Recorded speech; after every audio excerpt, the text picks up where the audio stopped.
I'm Betty Halliburton in for Monica Banks. Well, Halloween is next Friday, and joining us today is Mike Maxim from Bloodview Haunted House. He's a makeup artist, and as you'll notice, he's all made up. And also Mike Morabito, who is from... Jack, but... Did I say Mike? Okay, well, let's say Jack. Jack Morabito, who is with the Lions Club, who puts on Bloodview.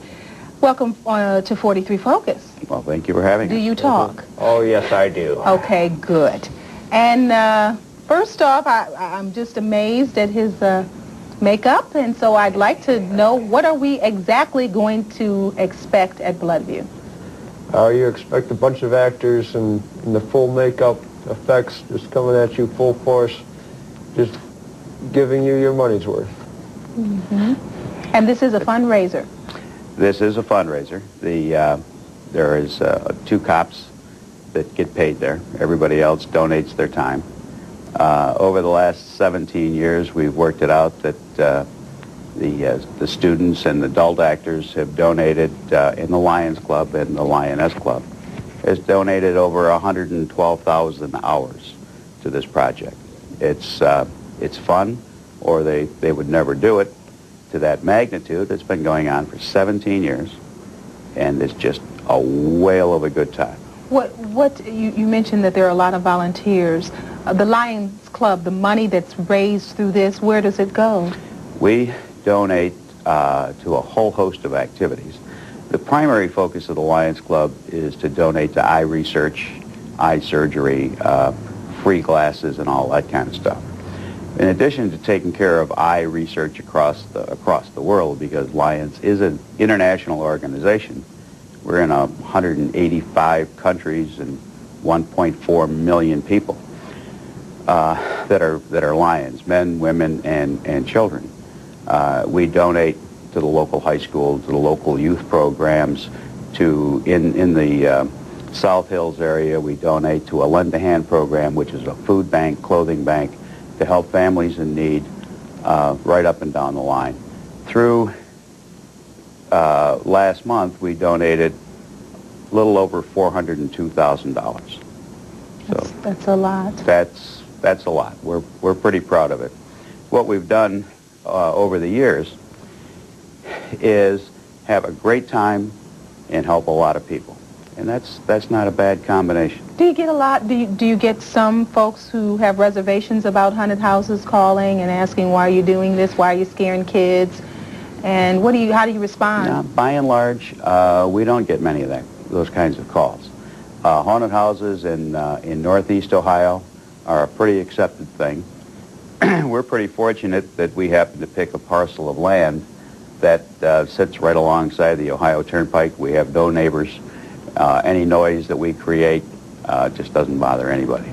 So we're pretty fortunate along those lines. We've not had any real difficulty with scaring kids, because we don't encourage young kids to come in. What's the age for that? We don't set an age. The parents set the age. But by and large, if a kid is there and the kid's crying in the ticket line, there's probably a pretty good chance that kid's not going to go through the house successfully. We'll pull them out of line, give them their money back, and babysit the kid until the parents are going through the house. So it works out pretty well for us. What do you have to say about this, Mike? I just love it all. I see the customers come, and I'm right there, and I give them their money's worth. I just pull all the stops out and just get them on the ground and scare them. Wow. Is there a policy of no touching, though? I mean, are you allowed to? No.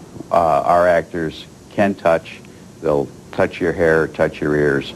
They can touch you below the knees, but nothing from the neck to the knees. Do you find folks able to go through? Most of the folks can go through. Do you see some that just stop right in the middle of the haunted? Oh yeah, and that's when we get them. We get them good. Wow. What do you think is the fascination behind haunted houses? What do you think? Is it the time of year? It's Halloween.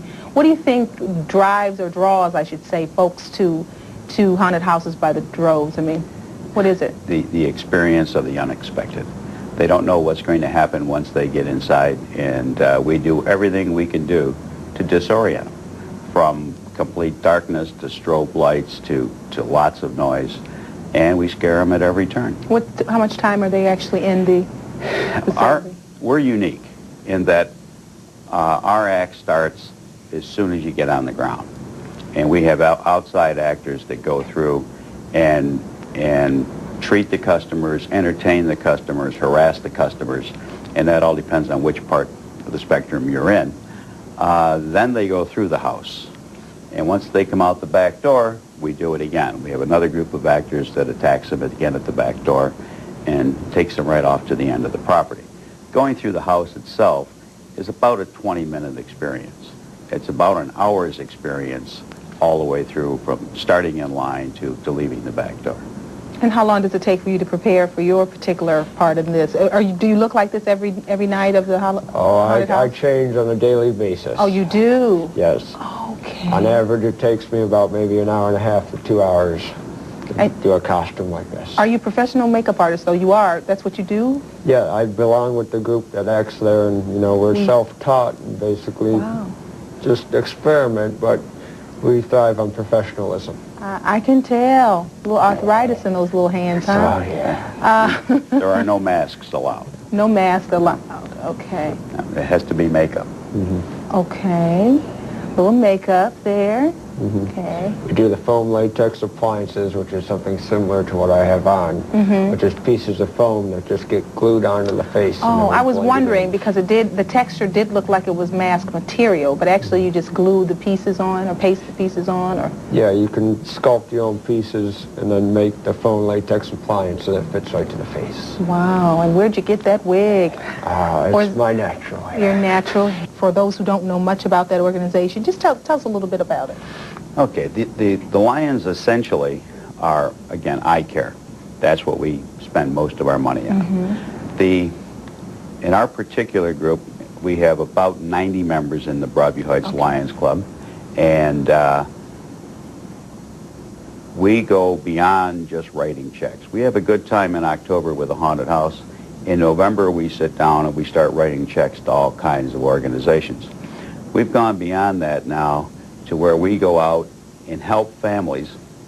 For instance, there's a family in town where the dad came down with Lou Gehrig's disease, and we supplied all of the labor to put an addition onto their house, and we've done that 2 or 3 times now, and we enjoy doing that. For the most part, they pay for the materials, we supply all of the labor, and out of our 90 members, we have a complete cross-section of everybody in the United States. We go, you know, from PhDs to laborers and everything in between. There isn't anything that needs to get done that we can't do. And if it happens that we can't do it, then we'll pay to bring that talent in to get something done.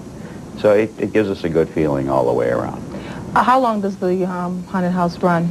It'll run 19 nights, and the last night will be November 1st, Saturday night, November 1st. So this year we put on 19 shows. 19 shows. And again, how much time goes into the pre-part of it? I mean, what do you have to do basically to prepare for the folks to come? They come after it gets dark, obviously? Yes. Once it gets dark? We open up at 8 p.m., and on the weekend we'll run from 8 to midnight. Now, the actors are typically there by 6 o'clock. And then we'll go through, get the house set up, make sure there's no damage, and get ready to open the doors. But the pre-planning really starts back in February as we start redoing all of the rooms and doing the whole house. So it's a year-round activity. So it's fun for you guys as well. Yep. The house, the only purpose for this building is to house a haunted house. 6,000 square foot. Is this your only major fundraiser during the year? Yeah, we run golf outings and reverse raffles and things of that sort, but it's essentially nice to break even, and they're more social events. Are you all right, or it's all part of the big act, huh? Boy! I'm fine. I'm just waiting. You're just waiting. Oh, yeah. Okay.